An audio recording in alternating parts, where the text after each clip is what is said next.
অতএব আমরা সরকারকে অনুরোধ করতে চাই, আমাদের নবী আপনার নবী, আমাদের আল্লাহ আপনার আল্লাহ। প্রশাসনকে বলতে চাই, আমাদের নবী আপনার নবী, আমাদের আল্লাহ আপনার আল্লাহ। আমরা জনগণকে বলতে চাই, আমাদের আল্লাহ আপনার আল্লাহ, আমাদের নবী আপনার নবী। এটা কোনো সাম্প্রদায়িক আন্দোলন নয়, এটা কোনো সাম্প্রদায়িক আন্দোলন নয়, এটা একটা জাতীয় আন্দোলন, এটা একটা জাতীয় আন্দোলন। মান সাব্বা নবিয়ান ফাকতুলু, মান সাব্বা নবিয়ান, মান সাব্বা নবিয়ান। ওয়া আখিরু দাওয়ানা আলহামদুলিল্লাহি রাব্বিল আলামিন। আমরা আজকে সংহতি প্রকাশ করব আমাদের মুসলিম ভাইদের উদ্দেশ্যে। এক আওয়াজে আমাদের কণ্ঠকে উচ্চকিত করে অতিথি থেকে শুরু করে অডিয়েন্সের সবাই আল্লাহু আকবার ধ্বনি দিয়ে সোহরাওয়ার্দী উদ্যানের এই ময়দানকে আমরা কাঁপাতে রাজি আছি না নাই?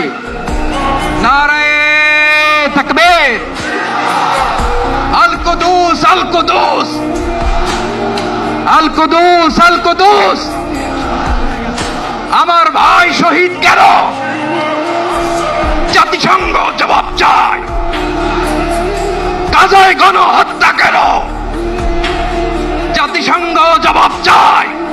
ওই ফিলিস্তিনের লিখে রাখেন, আপনারা মিডিয়া দিয়ে প্রচার করে দিয়েন, এই ফিলিস্তিনের বাবে লুদ নামক জায়গায় তাদের মিসায়া, তথা কথিত মিসায়া মাসিহুদ দাজ্জালকে ঈসা আলাইহিস সালাম হত্যা করবেন ইনশাআল্লাহ। পৃথিবীর কোন শক্তি, কোন ন্যাটো, কোন ইউনাইটেড নেশনস, কোন ইউরোপিয়ান ইউনিয়ন, কোন IMF, কোন ওয়ার্ল্ড ব্যাংক, কোন সাম্রাজ্যবাদী শক্তি এই ভবিষ্যৎবাণীকে ঠেকাতে পারবে ইনশাআল্লাহ। আপনি আপনাদেরকে চেষ্টা করতে দেন, সারা পৃথিবীর সমস্ত মুসলমানকে যদি এখন তারা মেরে ফেলে, তবু এই অকাট্য ভবিষ্যৎবাণী ইনশাআল্লাহ তাআলা তারা পাল্টাতে পারবে না। এটা আমাদের আশার জায়গা, এটাই হচ্ছে চূড়ান্ত বিজয়। এবং ঈসা আলাইহিস সালামের হাতে আগামী 40 বছর, লিখে রাখেন আপনারা, এরপরের 40 বছর ওই বাইতুল মুকাদ্দাস থেকেই সারা বিশ্বে ইসলামী খিলাফা কায়েম হবে ইনশাআল্লাহ। যে খিলাফা শব্দটা এখন রাজনৈতিকভাবে আপনারা নিতে পারেন না, হজম করতে পারেন না। আমি জানি আপনারা জানেন না, অনেকেই এটা অজ্ঞতার কারণে হতে পারে, তারা হয়তো জানেন না, আমরা জানাতে এসেছি। এই যে খিলাফা শব্দটা তারা নিতে পারে না, এই খিলাফাই হবে পৃথিবীর শেষ শাসন ইনশাআল্লাহ তাআলা। এই খিলাফা দিয়ে বিশ্ব শুরু হয়েছিল, এই খিলাফা দিয়েই বিশ্ব শেষ হবে। ঈসা আলাইহিস সালাম 40 বছর ওই জেরুজালেম থেকেই এই বিশ্বকে শাসন করবেন ইনশাআল্লাহ তাআলা। এটা লেখা হয়ে গেছে, কুদিয়াল আমর, এটা কেউ চেঞ্জ করতে পারবে না। আল্লাহ বাংলাদেশের তরুণ প্রজন্মকে কবুল করেন, আমি আল্লাহ আপনি গাজ্জার ভাইদেরকে শহীদ হিসেবে কবুল করেন। আল্লাহ পাক আপনার গায়েবী নুসরত সেখানে নাজিল করেন। আল্লাহ পাক সেখানে গাজ্জার ভাই বোনদেরকে এমন ভাবে নুসরত দান করেন যা কাফের সেটা চিন্তাও করতে পারবেন ইনশাআল্লাহ। আল্লাহ পাক আমাদেরকে জাতিগত ঐক্য দান করেন। আল্লাহ পাক আমাদেরকে একটা শক্তিশালী মুসলিম রাষ্ট্র গঠনের তৌফিক দান করেন।